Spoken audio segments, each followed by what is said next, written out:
Hi dear students, welcome back to Guru Bhusha classes of class 9th grade.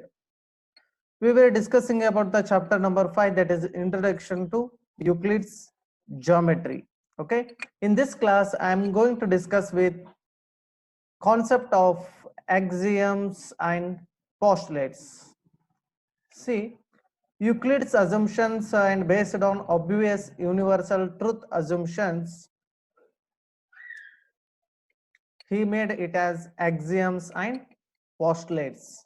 Yes, axioms, assumptions used throughout mathematics and not specifically linked to geometry. Yes, axioms is nothing but what? These are the general statements which are accepted without questioning and applied throughout all the branches of mathematics, especially not linked it to geometry. Okay, but we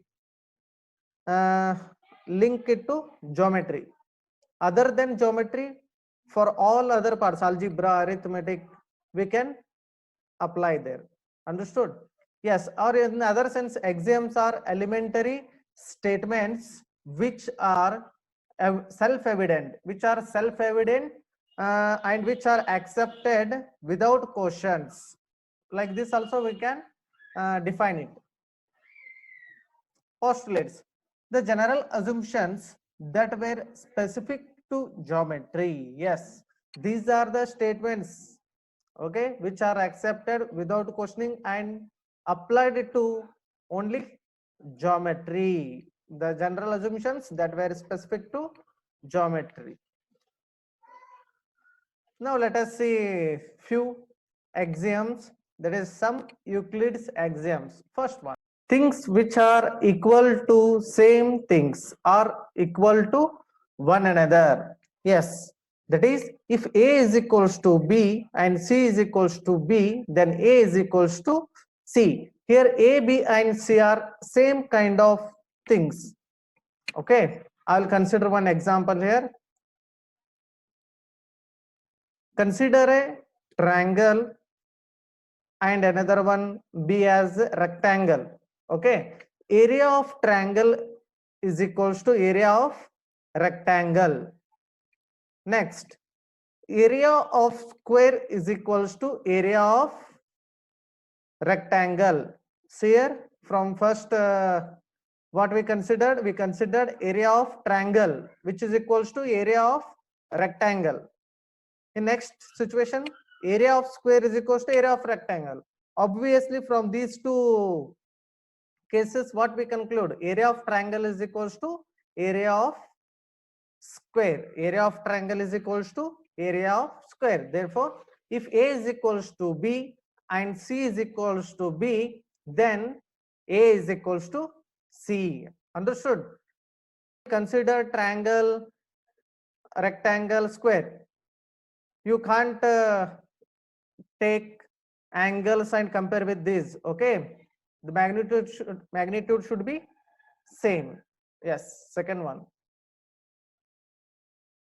if equals are added to equals, the wholes are equal. Yes, that is, if A is equals to B, then add C to both the sides, that is LHS side and RHS. What will get here? A plus C is equals to B plus C. Understood? Yes. Now the wholes are equal. If equals are added to equals, that is A is equals to B, already it is equal. Then we are adding C here, which is again equal. If equals are added to equals, the wholes are now A plus C is equals to whole. Na? A plus C is equals to B plus C. Okay, example, 4 plus 2 is equals to 5 plus 1, 4 plus 2 is equals to 6, and 5 plus 1 is also equals to 6. Now, equals or not? 6 is equals to 6. Yes. Adding 3 on both sides. That means, see here, 4 plus 2 plus 3 is equals to 5 plus 1 plus 3. That is 6 plus 3 is equals to 9.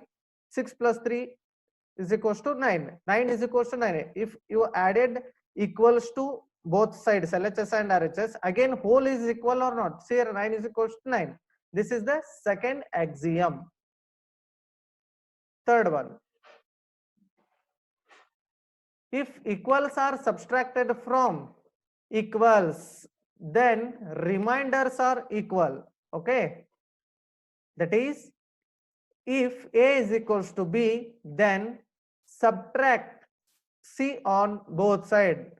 That is, A minus C is equals to B minus C.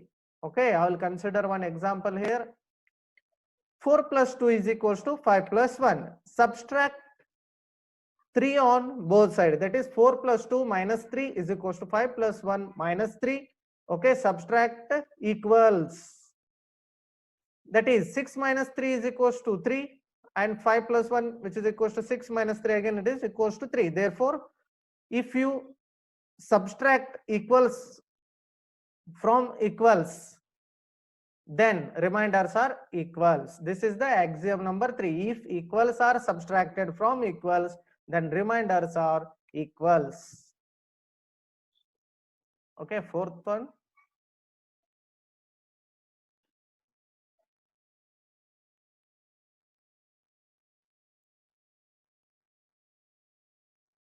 Things which coincide with one another are equal to one another. Okay, see here. Things which are coincide with one another are equal to one another. Things which coincide with one another equal to one another. What it indicates here? I'll consider one example. AB be the line and CD be the another one second line. See, if AB falls on CD, okay, these two different lines are then, if it looks like only one line, that time we call it as coincide. What we call coincide. When will be these two lines looks like one, only one line, means if the both the lengths of the straight lines are equal. That is, AB coincides with CD, so AB is equals to CD. Both the lines length should be same. Consider this one as 10 centimeter, AB as 10 centimeter, and CD is also equals to 10 centimeter. Okay, then what about these two lines? Then these two coinciding, these two lines are coinciding, so AB is equals to CD. Fifth one, the whole is greater than the part. I'll consider one example. Consider a circle. If you cut it vertically and horizontally, we are getting 4 equal parts. Okay, that is 4 quadrants, each is of angle 90 degree. If you take it out one part, means whether the whole is bigger than smaller or not. Yes, the whole is greater than the part. That is, the whole circle is greater than the part of the circle. Understood?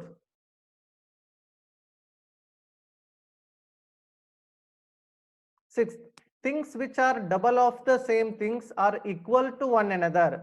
Okay, that is, if A is equals to B, A is equals to B is two things which are equal here. Then if you double it, means 2A is equals to 2B. Again, those are equals. Things which are double of the same things are equal to one another. Seventh one, things which are halves of the same things are equal to one another. That is, if A is equals to B, then what we will do? Divide 2 on both sides. That is, A divided by 2 is equals to B divided by 2.